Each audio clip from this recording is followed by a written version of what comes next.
Altesse, Cheikh Tamim bin Hamad Al Thani, émir de l'État du Qatar et chers frères,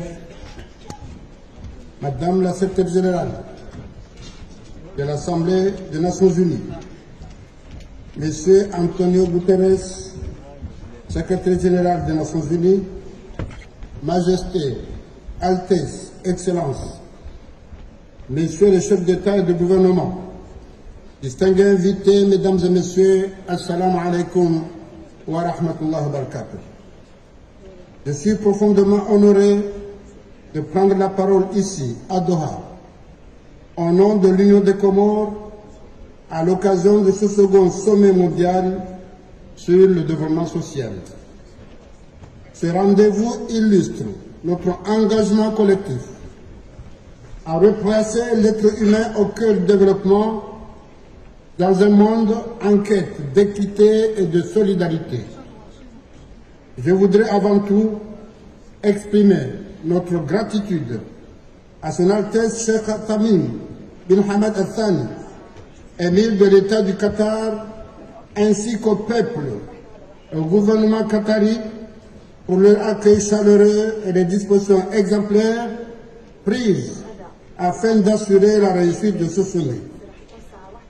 Je salue également le leadership de Son Altesse Cheikh Tamim dans la promotion du dialogue global et de la solidarité internationale, en particulier pour le rétablissement de la paix dans des zones de conflit, aussi bien dans son rôle fondamental lors de la crise en Afghanistan que dans les médiations au Darfour, au Tchad, au Mali et au Niger, au Grand Lac et à Gaza.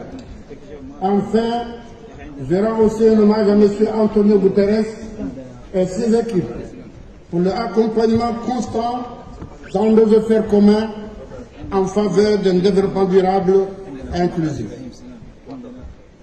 Mesdames et Messieurs, permettez-moi de remercier très chaleureusement les royaumes du Maroc et de la Belgique qui, par l'intermédiaire de leurs ambassadeurs représentants permanents, et en tant que facilitateurs du processus de négociation, ont joué un rôle de pont et nous ont permis d'aboutir aujourd'hui à la déclaration de Doha.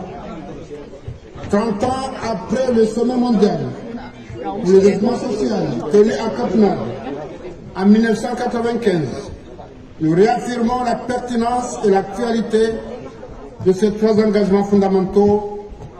1. Éradiquer la pauvreté. 2. Promouvoir le plein emploi et le travail productif. Et renforcer la cohésion et la justice sociale. Ces principes demeurent le socle moral et politique de notre action collective. Les Comores, fidèles à ces héritages, ont intégré ces engagements dans leur politique nationale, notamment à travers le plan Comores émergent d'ici 2030, qui place la dignité humaine et le développement inclusif au cœur de la transformation du pays. Mesdames et Messieurs, honorables assistants, l'adoption aujourd'hui d'une nouvelle plateforme pour le développement social intervient à un moment critique de notre histoire commune.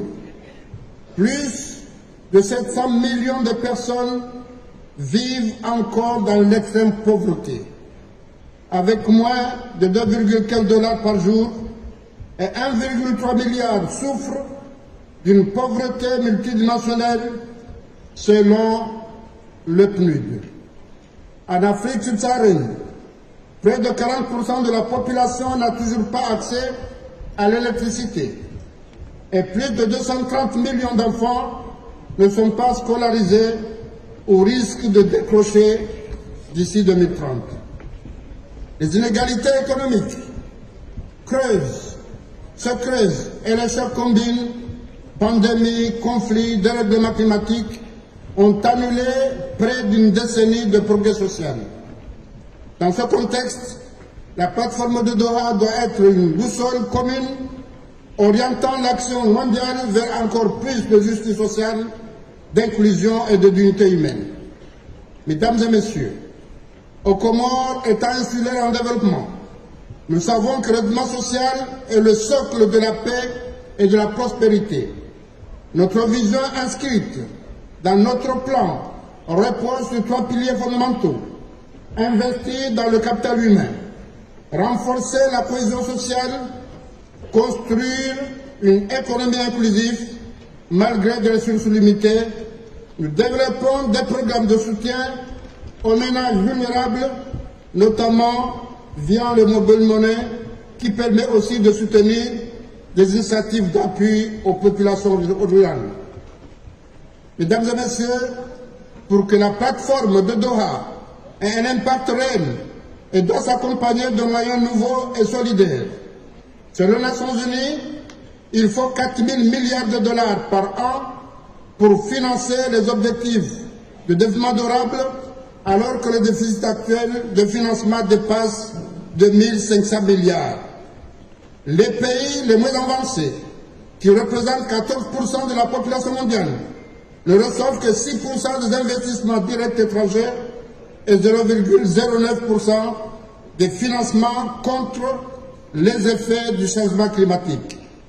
Il est donc impératif que cette plateforme s'accompagne de mécanismes financiers équitables et prévisibles, d'un soutien renforcé au système éducatif et sanitaire, d'une coopération sud-sud et nord-sud plus ambitieuse. L'Union des Comores reste fidèle à ses valeurs d'unité, de solidarité et de développement. Elle s'engage à faire vivre les principes de cette plateforme dans ses politiques nationales et internationales. Avant de terminer, je dois souligner ici qu'il n'y a pas de paix ou de développement dans un monde sans paix et sécurité. Et c'est pourquoi je saisis cette occasion pour encourager le processus de fin de conflit engagé entre la Russie et l'Ukraine, l'Israël et la Palestine, en Afrique et plus particulièrement dans les régions des Grands Lacs, au Sahel, au Soudan, et féliciter le Royaume du Maroc pour l'adoption par le Conseil de sécurité des Nations Unies de la proposition marocaine de l'autonomie du Sahara comme base de discussion afin de mettre fin à ce conflit qui n'a que trop duré. Mesdames, Messieurs, ensemble, faisons de Doha le point de départ d'une nouvelle ère de solidarité mondiale où chaque vie compte et chaque société progresse. Je vous remercie.